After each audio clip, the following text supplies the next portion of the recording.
Hello,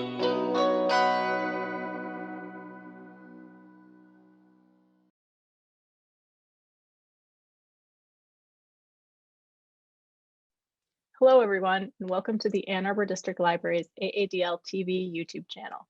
Thanks for tuning in for tonight's presentation of Exploring the Mind with the University of Michigan Department of Psychology and Dr. Rona Carter. In just a moment, Dr. Christopher Monk will introduce our guest. If you enjoy this program, don't forget to click like below and follow our channel for more AADL programming. Okay, thank you very much for joining us today. My name is Chris Monk. I'm a professor here at the University of Michigan in the Department of Psychology. So I'm very pleased today to have Dr. Rona Carter with us to present some of her very exciting work. Rona is an associate professor in the Department of Psychology here at the University of Michigan. She received her PhD in applied lifespan developmental psychology in 2009. Rona's research is concerned with off-time pubertal development. So that is developing earlier or later than same-sex peers. So off-time development is a non-normative aspect of puberty that's associated with risk for serious problems, including depression, anxiety, as well as delinquency. So along similar lines, she also examines developmental tasks such as racial identity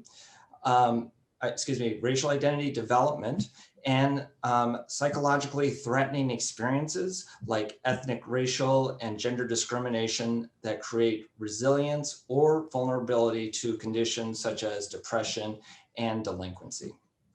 So Rona's talk is entitled, "Everybody is a Great Body, Body Positivity and Puberty." Here is Dr. Rona Carter. Thank you so much, Chris, for that introduction. I am going to go ahead and share my presentation so we can, begin.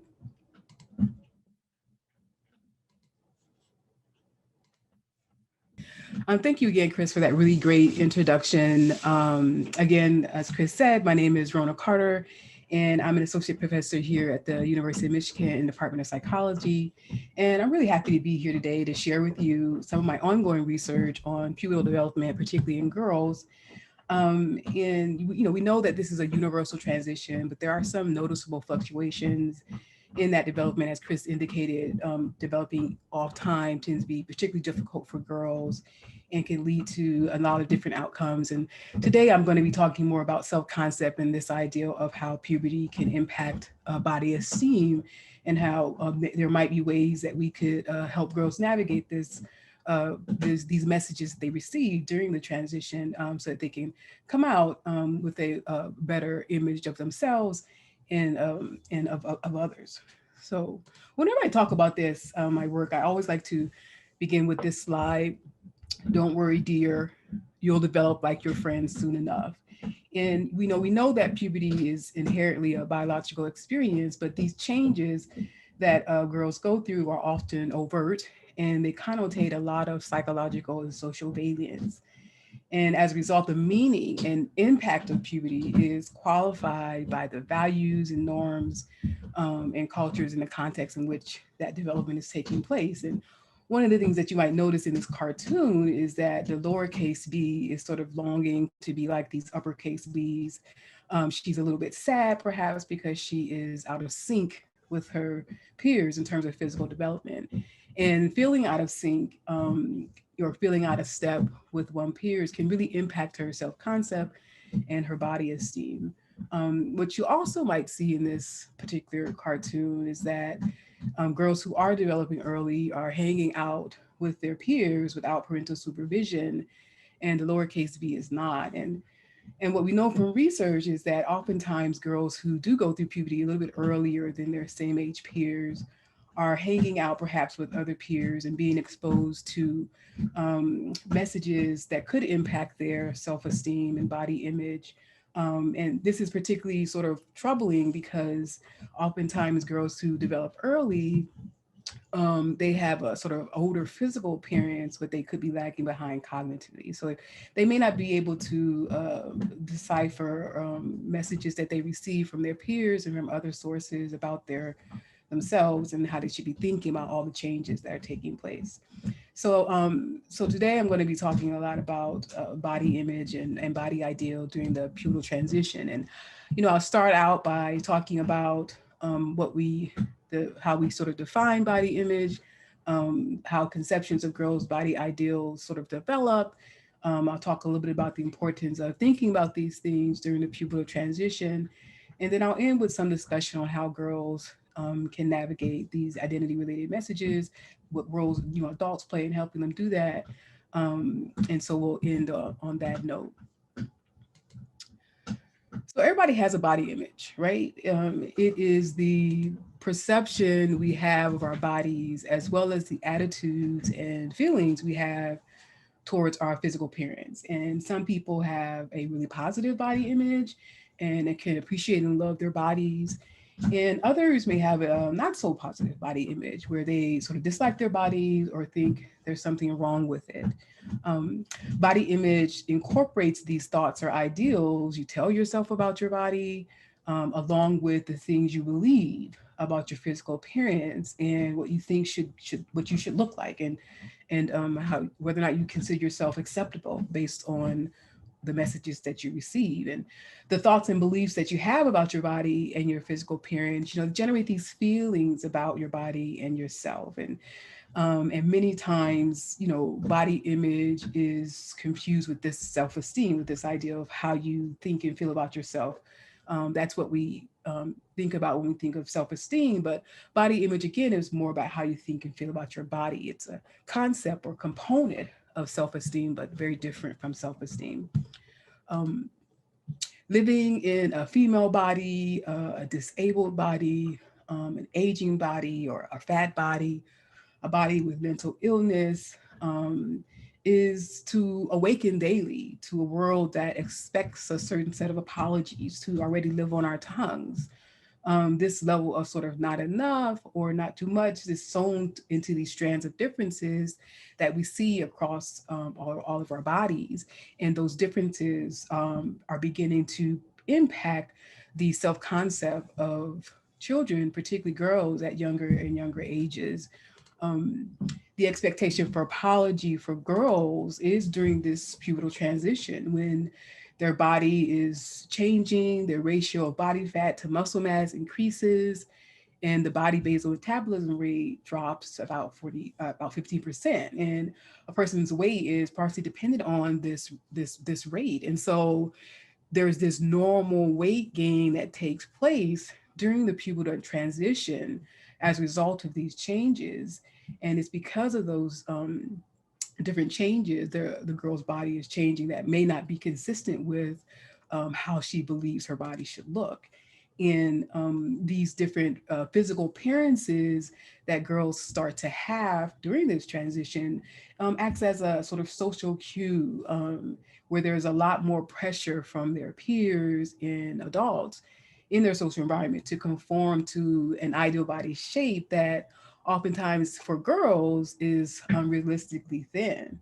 Um, but the interesting thing is that, these expectations about one's body being thin appears at this time, when we think about how children sort of think about themselves prior to puberty, during preschool, during childhood, children begin to recognize themselves, who they are, boy or girl, things like this, around the age of 2. But then around the age of 4, we begin to sort of compare ourselves to other people in our social environment. But that body image concerns around this age are usually focused more on clothing, sort of how you look in clothes, and your hair, how you sort of do your hair. And that's where you see more concerns. And sort of body size awareness tends to enter around the age of 5. But it still is only sort of focusing on being bigger. They want to grow up, and so they want to be bigger. So this idea of being thin, particularly for girls, again, it's not something that happens until we see signs of puberty. During childhood and elementary school, this is when we see a lot of the social cultural factors influencing the way that girls begin to think about their body. So much so that research has demonstrated that 42% of first through third grade girls want to be thinner. And then you have relative to boys who about 25% of boys want to be thinner. So even though they both have similar concerns about their body size, the percentage is much higher for girls. And then we also see that about 81% of 10-year-old girls are afraid of being fat. Again, thinking about these messages that they receive, they want to be thinner and they don't want to be fat. So much so by late elementary school, we have about 50% of girls are dissatisfied with their weight and their shape, and they tend to develop negative body self-esteem as a result of it. So elementary school, which is again around the time when most girls are going through puberty, is where body esteem for girls starts to diverge from boys. What we see in the research is that before elementary school, boys and girls feel sort of equally positive about themselves and who they are. But again, around the age of 11 or 12, the boys and girls scores similarly on sort of self-esteem measures, but you see this sort of you see this sort of plummet rather in the self-esteem of girls starting around 12 relative to boys. The boys' esteem sort of remains the same throughout puberty as well as into adolescence and early adulthood, but the self-esteem of girls continues to plummet. And this is likely again related in part to the significant body changes with the onset of puberty. Girls tend to develop puberty earlier than boys, and Black girls develop earlier than white girls, and Latinx girls fall in between those two groups, and Asian girls fall after those two groups. So you can see that this age range is really representing a wide group of girls who are likely going through changes at different times, and it's impacting how they think about themselves. We also know that from research that 70% of 18 to 30-year-olds don't like their bodies. So this sort of issue around poor body esteem continues to develop, starting out again with around the age of puberty and then continue on into adulthood. And so the esteem of girls relative to boys remain sort of different throughout the lifespan. Research has shown 60% of those in middle age, again, remain unsatisfied with their body. And, statistics like this sort of prompt us to wonder, how do we get here? We can all probably think of ways that we've got here, and I'll talk a little about those ways. But the idea of this sort of poor body image, what I'm calling sort of an epidemic, if you will, among girls or children who are young, is particularly troubling. And so what we know that sort of impacts the way that we think about our body is the society that we live in. And so one of the reasons why we see this uptick is that, in our society, Western society, the ideal body for females is to be thin, whereas males tend to be more muscular and lean. In our society, thin individuals are celebrated. We can see a lot of different advertisement that's take place in our society, equating thinness with beauty and how they're sort of celebrated and thought of as having sort of rigid self-control in their ability to perhaps eat.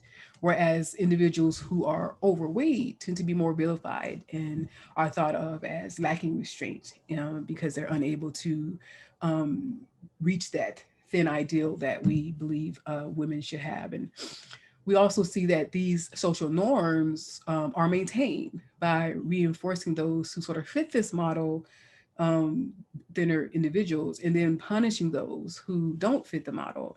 Again, those who are much larger, the way that we are perceived in society and the messages that you receive because you're not of that particular ideal.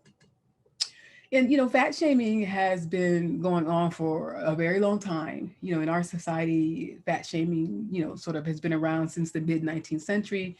This poster here shows you it's the early 20th century sort of fat shaming and body shaming postcard that could be brought, you could buy at any corner store at that particular time. And so in our society, we've always sort of vilified or made fun of those who were overweight, and again, celebrated those who tend to fit the body ideal of women.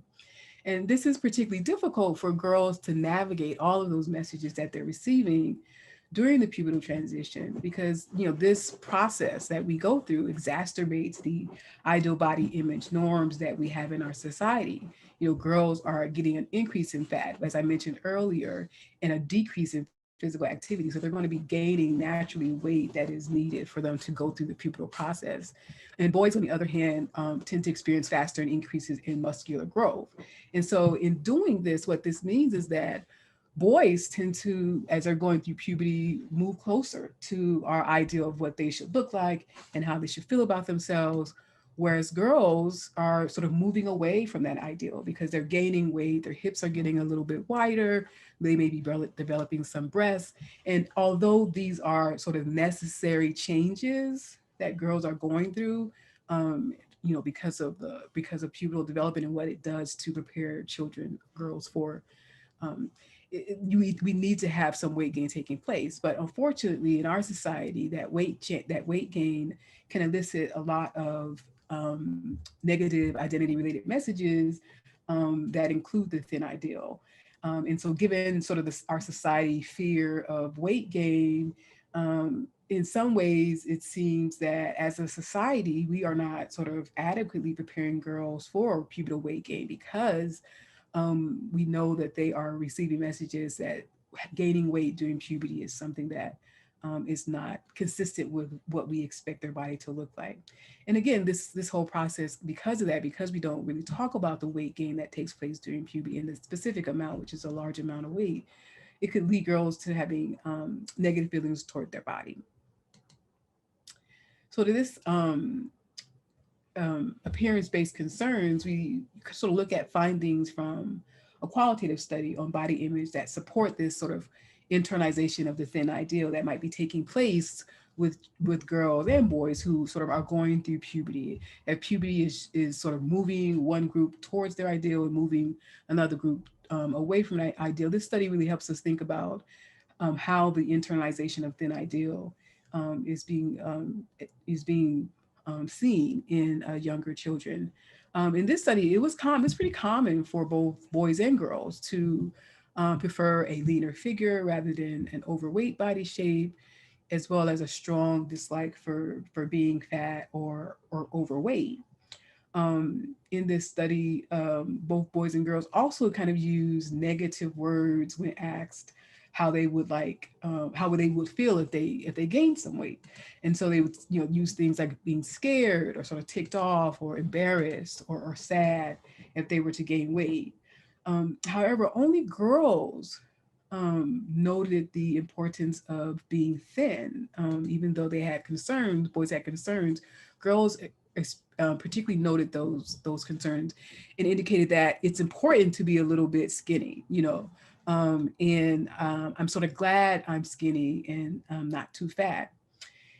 And when we asked girls, why might a girl want to sort of lose weight, girls would indicate things who look good, or so that when they're in their bathing suits, they don't have sort of blubber hanging over their underwears. And these are pre-adolescent boys and girls in elementary school. And so these messages about being thin and sort of nullifying or vilifying those who are overweight, we see some of these things emerging during the pubertal transition.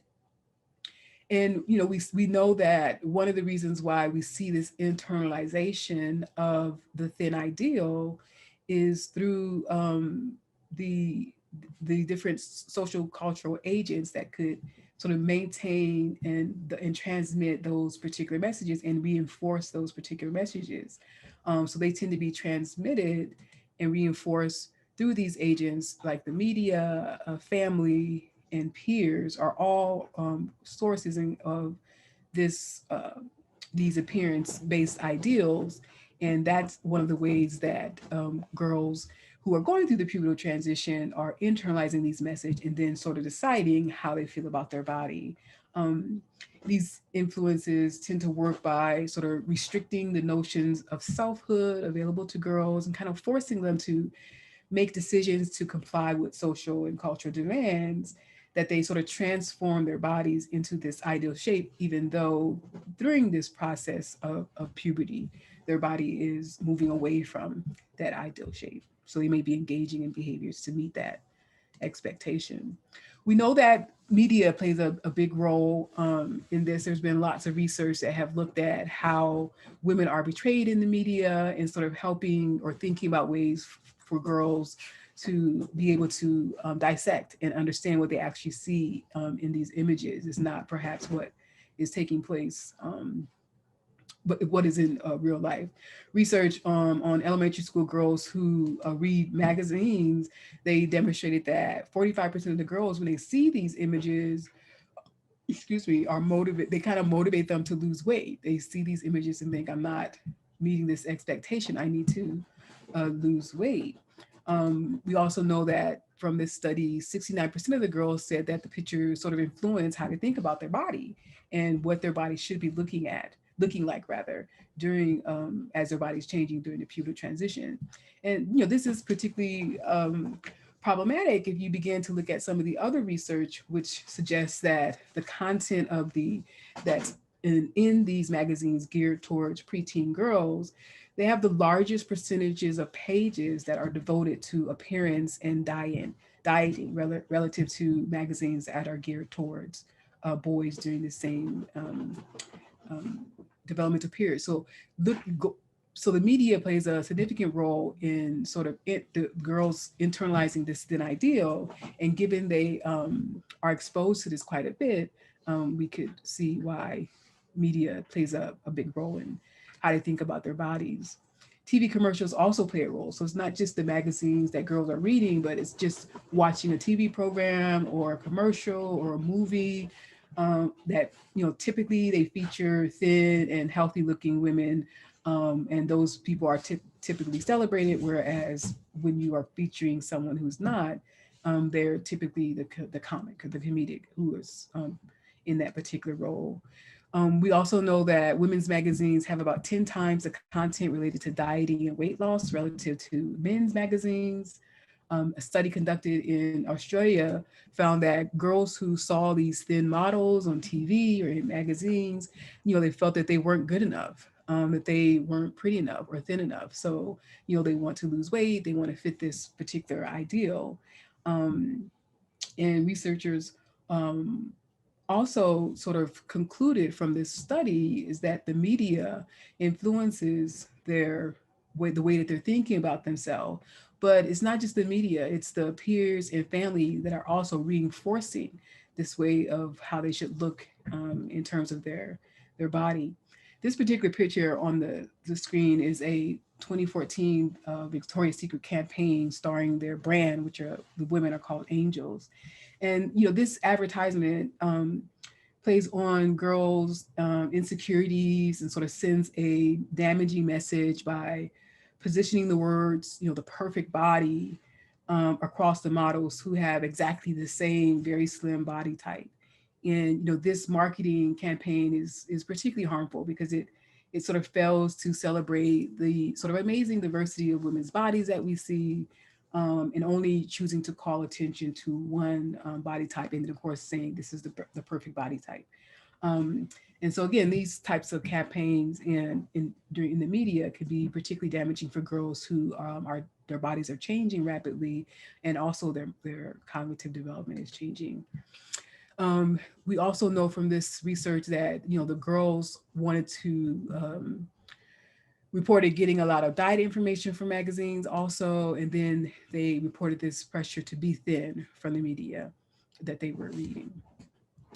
And as I said earlier, the media plays a significant role, and it's because a lot of children during the pubertal transition are engaging in some form of media a significant amount of time during the day, about 7.5 hours. They are exposed to different kinds of media sources, whether it's reading books, watching TV, studying, books, subject books from their their school. All of those are considered media sources that could transmit messages to girls about how they should think about their body. So they're being exposed significantly to a lot of media with little help to help decipher what that means, considering their body is moving in the opposite direction of the expectation in our society.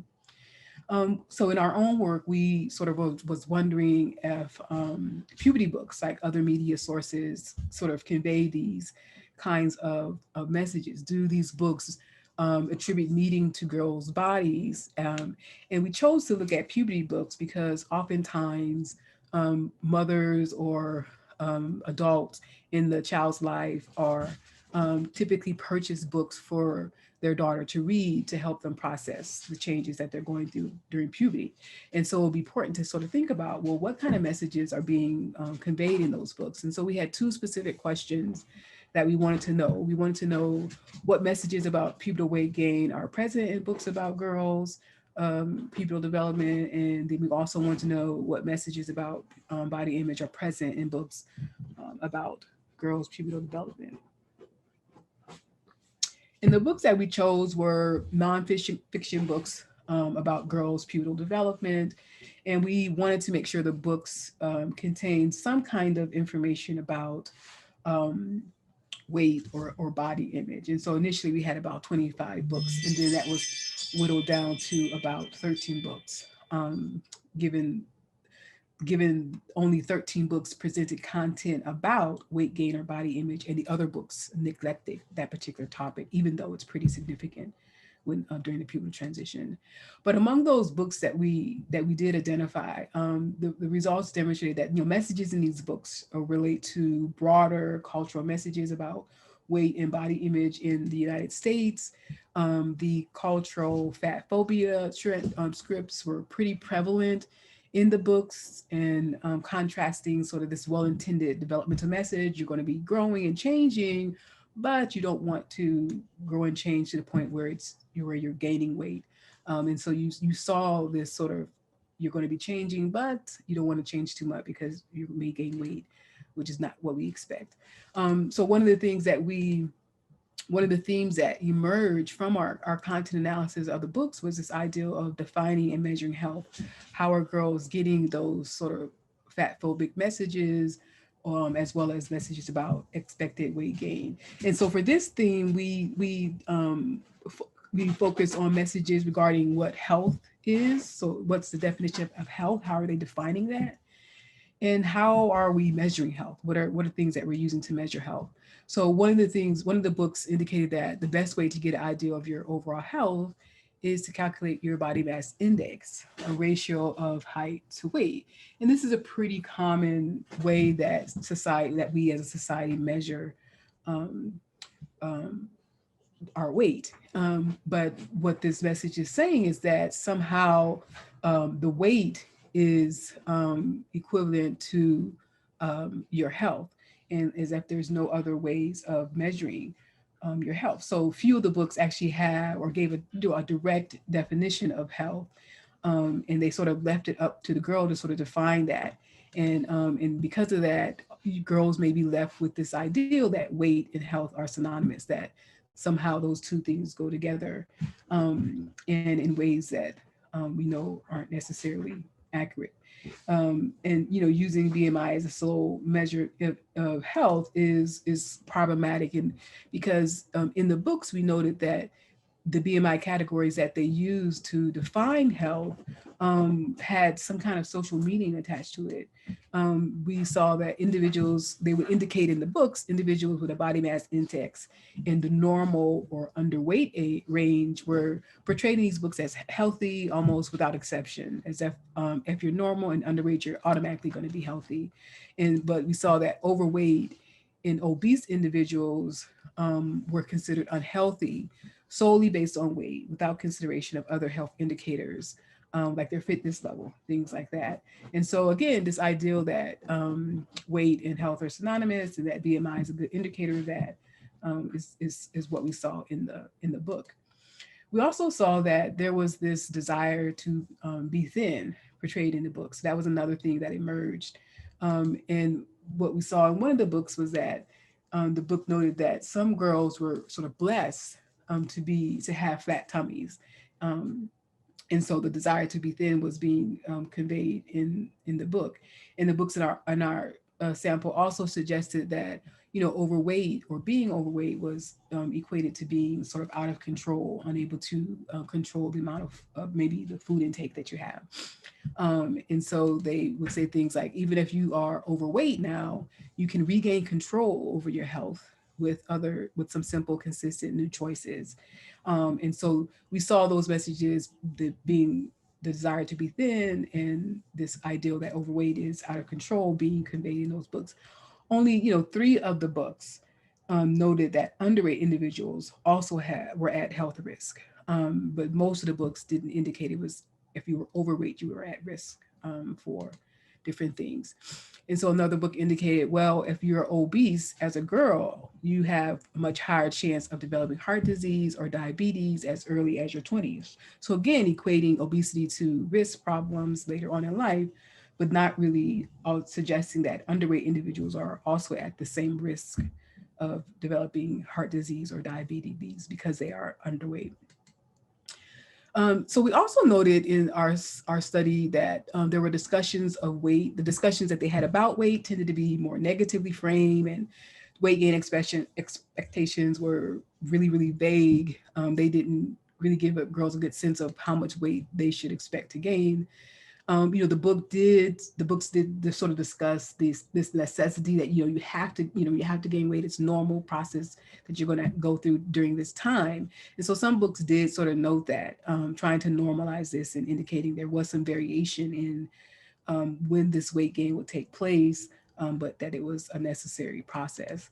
And so one thing that emerged based on those results, we called it breast, butts, and thighs, oh my.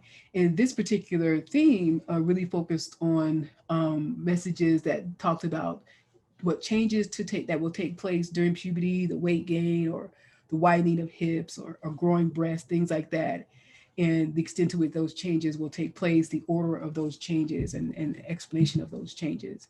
And the importance of weight management was presented in quite a bit of the books, especially diet and exercise. One of the books indicated that because you will naturally gain more weight during puberty, this is a good time to begin changing your eating and exercise habits. So again, really introducing this idea of now you need to start exercising and dieting because you're gaining weight. So importance of weight management was conveyed. And the majority of the books gave sort of limited expectations of how much weight was going to be gained. They said things like maybe some weight is going to be gained, but not really clear on how much weight was going to be gained.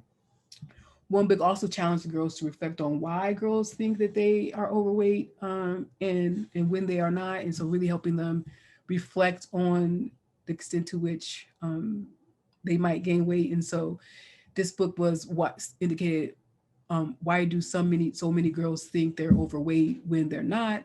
For one thing, they forget about the pubertal weight spurt. When they're suddenly put on a lot of weight, they think they're too fat, but you're supposed to gain weight during puberty.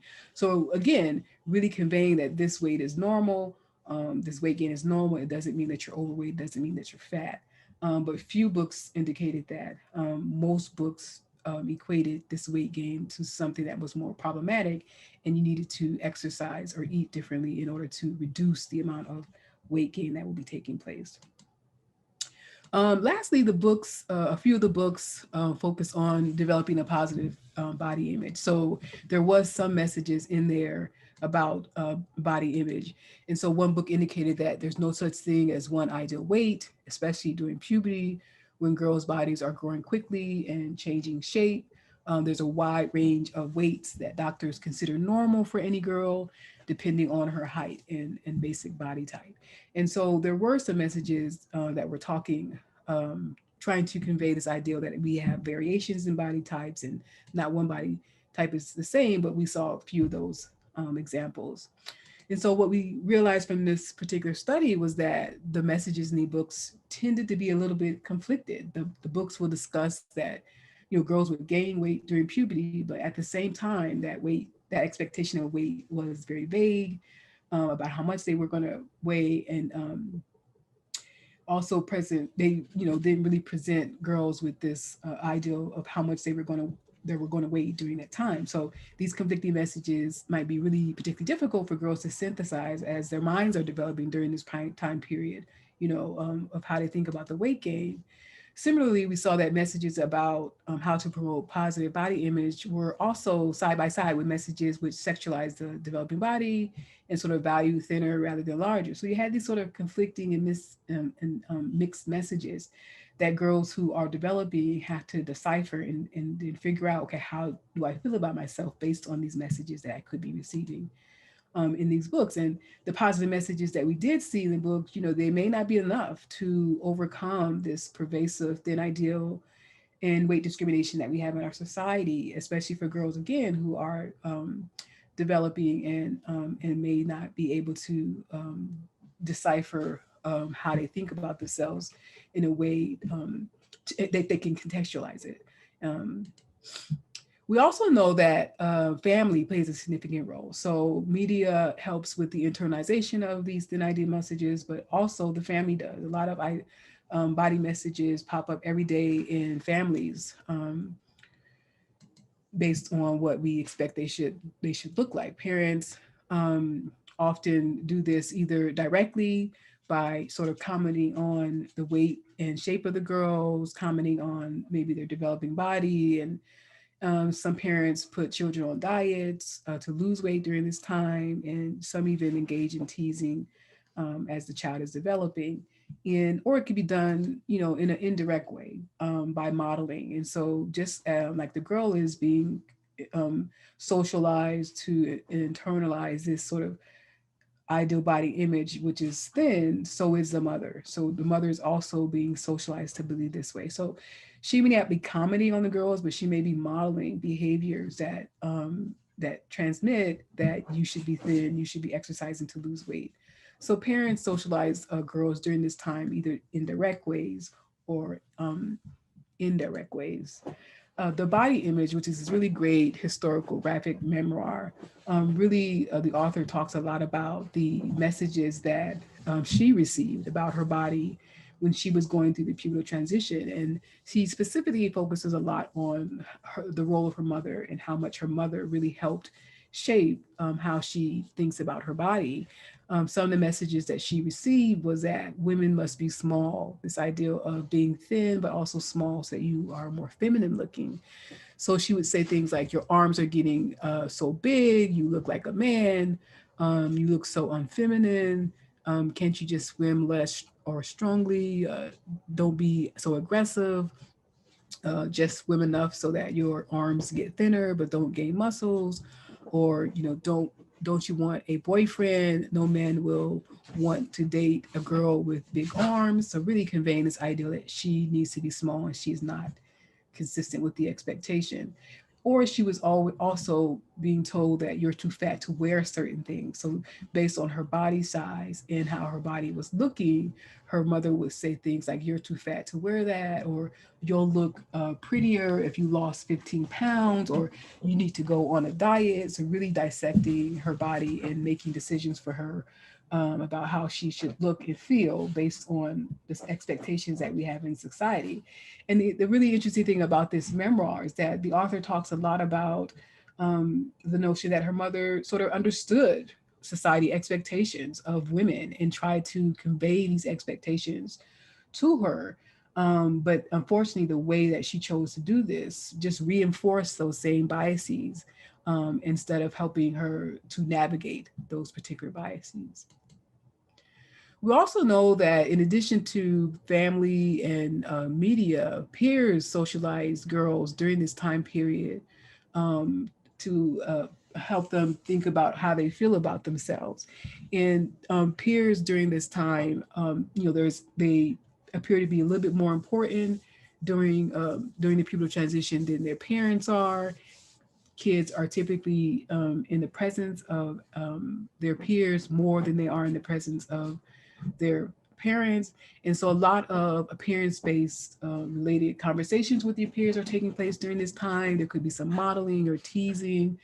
Oftentimes girls who develop early are excluded from their peers because they look physically different. And there's also a perceived pressure to lose weight, and there's a lot of social comparison that takes place. This sort of process of thinking about how you feel about your body relative to the bodies of other girls in your social context. And so girls are engaging in a lot of social comparison, and it's through social comparison that peers play a really significant role in how girls are feeling about themselves. Another thing that really impacts how girls feel about themselves during this time period is ethnic and racial background, this ideal of the different kinds of social groups that girls belong to. Um, those equate different kinds of body expectations, perhaps, or behaviors that you should be engaging in because of that. So it plays a significant role, your ethnic and racial background, on how satisfied you feel about your body.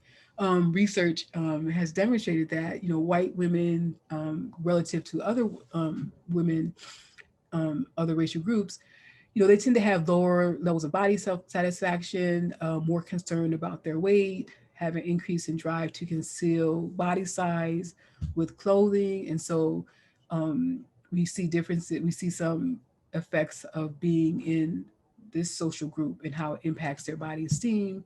Relative to African Americans, they tend to have low levels of weight preoccupation and greater satisfaction with their bodies. And then you also have Latinx women tend to have high skin tone satisfaction, so being satisfied with their skin tone. So you see these differences between these different groups based on the social group that they belong to, even though they are all women. Race and ethnicity is playing a significant role in how they think about themselves, particularly relevant to other women in that particular group. And it's possible that these differences in body image are based on these sort of cultural values or different beauty standards that different groups have. White women tend to, report greater internalization of those media messages, particularly the thin ideal and the influences that Eurocentric standards of beauty have. So they tend to internalize those messages a little bit more than other groups. Whereas African Americans, they tend to report, greater acceptance of their larger frame and their curvaceous body shape, and so they tend to accept this their body shape more so. And then you also see that both Latinx and African American women tend to report broader and more flexible body ideals. So definitely, as girls are going through pubertal development, the social groups in which they belong to will also impact their internalization of these thin ideal messages, and then shape how they sort of feel about themselves and the different changes that are taking place during the pubertal transition. So how do we end this? This is something that's been going on for a very long time, as I indicated earlier.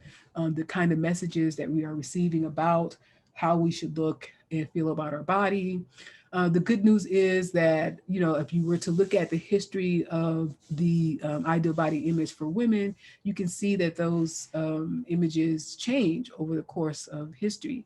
And the ideal female body that we see today could, be very different in the future, because we know that these ideals tend to change over the course. So there's some fluidity in how we think about our bodies. But the other thing that I think is important, that might help us sort of end these negative body image messages is to sort of reevaluate for ourselves how we see and think and treat our particular bodies going through that sort of self-reflection process. And I think by thinking about the way we got here, is the way that we can begin to dismantle some of these messages that our girls are receiving at these younger ages. One process that might be very easy for individuals to go through is sort of thinking about your body shame origins. If you were to think back to when was maybe the first time you felt odd or different because of your body. Women typically indicate a number of these different things, maybe one of these things. Maybe they thought it happened when they were young and during their youth at some point, or during puberty, or maybe they was attached to a story or belief about their value and worth in the world. So if you were to think back to those origins and reflect on it, you're likely to indicate some of these things. And these early experiences obviously shape your sense of worth and value and altered how you feel about yourself. And if we can think about these things, we can begin to develop ways to help change the narrative for girls who are going through puberty. If we know that our experiences developed at a certain point, that might be a point of entry, a point to intervene and change the narrative that girls are receiving during the pubertal transition. I think other things that we can do to promote positive body image to help girls navigate this during the pubertal transition is to focus less on weight and instead focus on behaviors and overall health. So really thinking about ways to help kids adopt healthy behaviors without focusing so much on we're doing this to lose weight. Um, Helping children develop an identity that's beyond their physical appearance.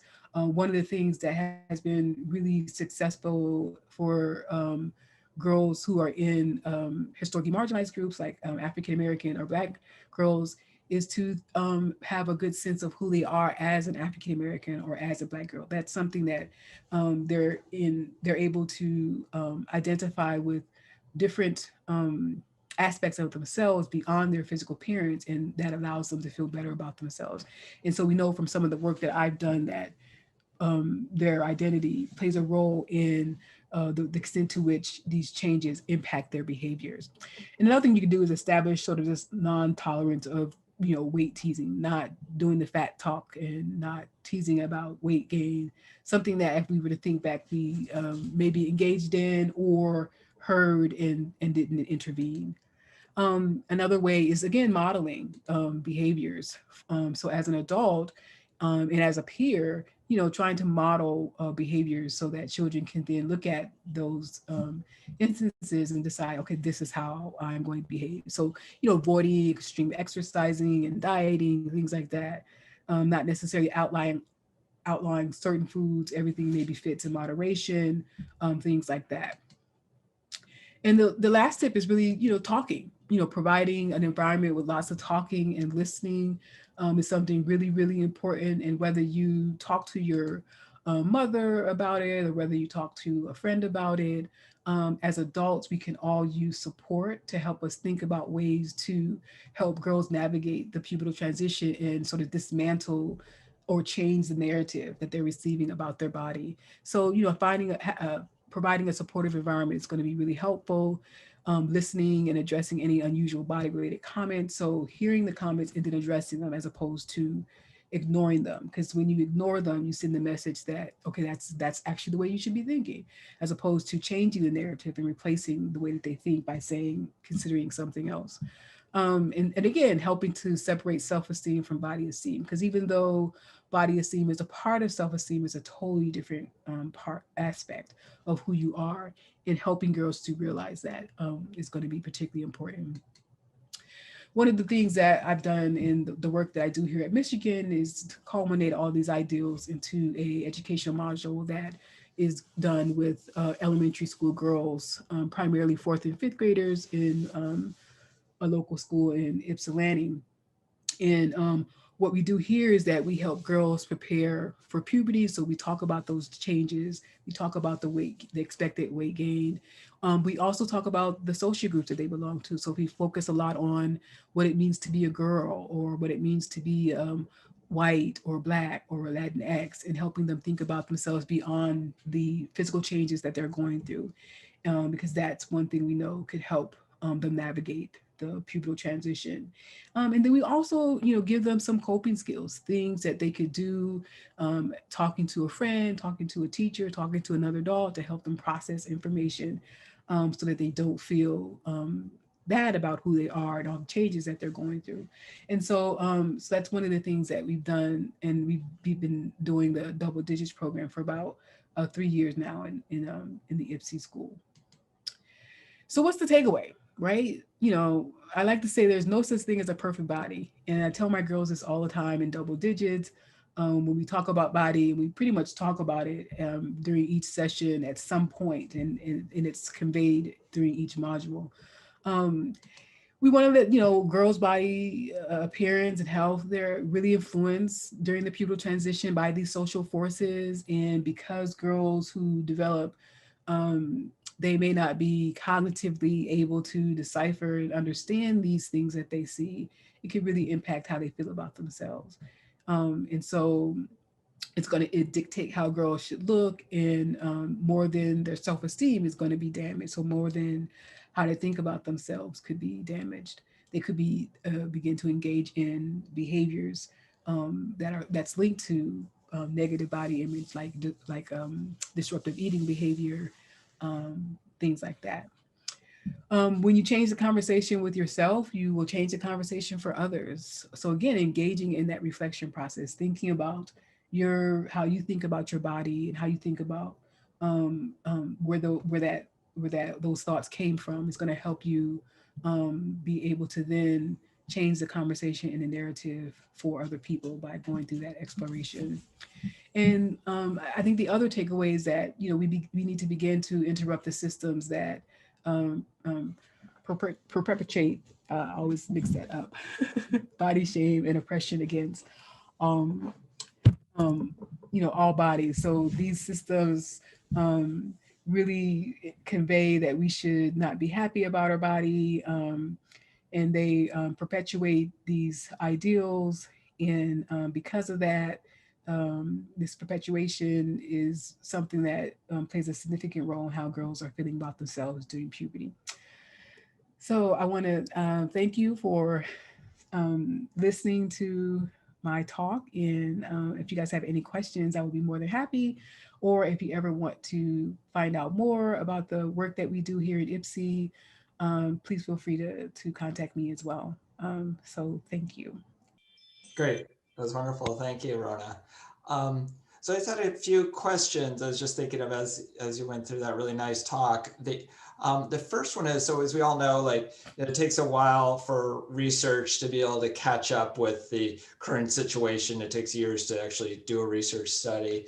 And so I was wondering if you could, because I would imagine there's not much research on this with social media, perhaps there's a little bit, but maybe if you could just speculate, you talking about the messages that teens are getting from magazines.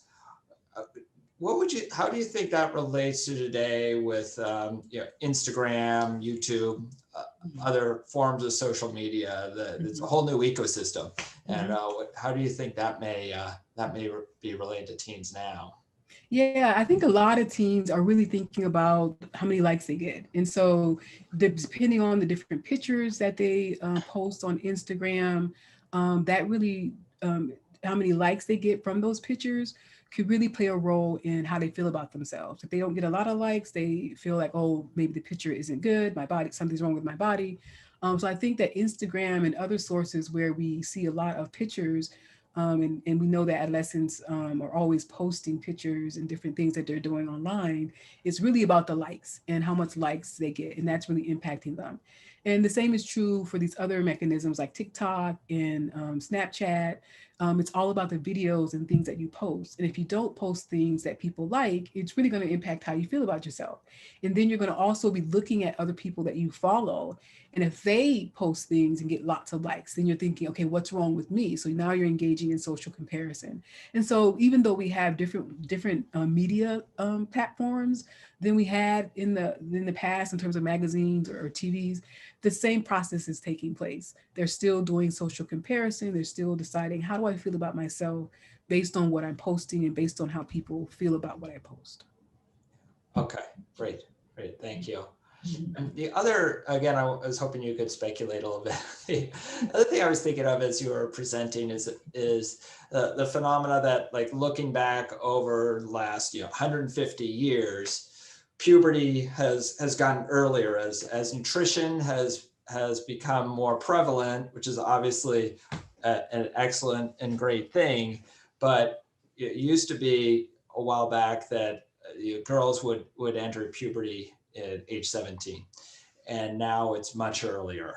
And I was wondering, so there may be more of a disconnect between body maturation and cognitive and emotional functioning, brain development. I was wondering if you might speculate how that has perhaps impacted teen development. Yeah, I mean, I'm glad you brought that up, Chris, because it is something that's really problematic and troubling. It was just one of the reasons why I wanted to do this talk, to really talk to help folks really realize that girls are developing much earlier than they have in previous generations. And we see that there are racial disparities in that onset with Black girls developing earlier. And so because they're the earliest to develop, they're going to have to navigate these messages and these changes much earlier than their cognitive development is ready for them. And so I think that's where we have more of this concern. The girls look physically older, but cognitively they are lagging behind. And so because of that, they're not able to really understand and dissect the images and messages that they receive in a way to help them draw maybe different conclusions. One of the things that we do in our lab and through my double digits program is that we realize that it's really difficult for girls to even think about who they are and talk about that in ways that um, is, I think, helpful. We see a lot of negative talk around who they are and trying to understand who they are. They're not able to describe it in a way that you might see someone who's much older. And so we are constantly thinking about ways to better understand how girls are understanding their identity and who they are. Because of their physical appearance, the expectation is that they should already know this. They should be engaging in this process, but they're not. And Yeah. so we do a lot of discussions in our double digits program. We also do some qualitative work in the lab where we ask girls to think about what it means to be a girl, to think about specific changes that they're going through. What does it mean to get taller? How important is it for you to get taller? Those things to really help to really see where they're at cognitively, how they're thinking about it, and then finding ways to come up with modules or educational modules to then help them better understand the changes that they're going through and to better understand how they think about themselves. So I think because puberty is going through, girls are going through this earlier, they're again lagging behind a lot more with their cognitive development. And I think that's why this whole thing is particularly troubling because they're not able to really dissect these messages in a way that might contribute to more positive outcomes. So thinking about ways that we can be more supportive as adults and trying to figure out ways to come up with programs that we can do for girls who are going through puberty. A lot of the programs focus more on, they don't talk a lot about the physical development, the actual changes. They talk more about puberty equals sex. So there's a lot more discussion about the outcome of the development. We know that when you go through puberty, you're being your sexual reproduction. That's the whole point, right?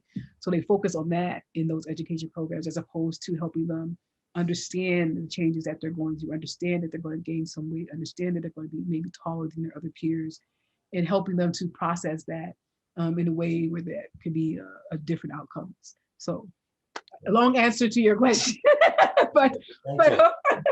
Thank you. And so the last question I have is related. So I really was interested. I thought the findings you were talking about were particularly interested about race and ethnicity differences within the United States and what might be driving those differences. I, I was wondering, is there research outside the United States comparing other cultures and if there are, like, what those findings tell us? Like, is there research in Latin America or looking at this? Yeah, I would suspect that there are some research going on outside the United States, and their research will likely look differently because of the beauty standards that they have for their particular country. I am not aware offhand of specific studies or research that have done that. There's been some work in London where they've looked at African immigrants relative to Native Britons and thinking about their body image and self-esteem, but I don't know of any other specific um, studies. But I think the important part of your question is this ideal that different countries have different standards for how they think girls should look and how they think boys should look and how they think girls should behave and how they think boys should behave. And each of those countries are going to convey those expectations to the children who are going through puberty because they're beginning to look more like an adolescent, more like an adult. And if children aren't able to, again, decipher those messages in a way that it has a more positive outcome, then it's going to be particularly problematic whether you are in the United States or somewhere else, because there are those different beauty standards, different expectations. And I think that's why we see those differences between whites and African Americans and Latinx, because they bring over those different expectations when they come to the United States. And that then they're left with, okay, do I sort of hold on to these expectations that I have about my particular group, or do I input these expectations about the home country or the new group, and then decide how I feel about myself? So there's this sort of options, if you will. And so those who are African American, if they choose to adhere to the expectations of their group or the out group, which might be whites or Latinxes, then they're going to feel differently about who they are, because those expectations might be very different from what the expectations are for your in group. Yeah. So, yeah. Great. Well, thank you so much. That was excellent. I appreciate it. Thank you. Thank you for the questions.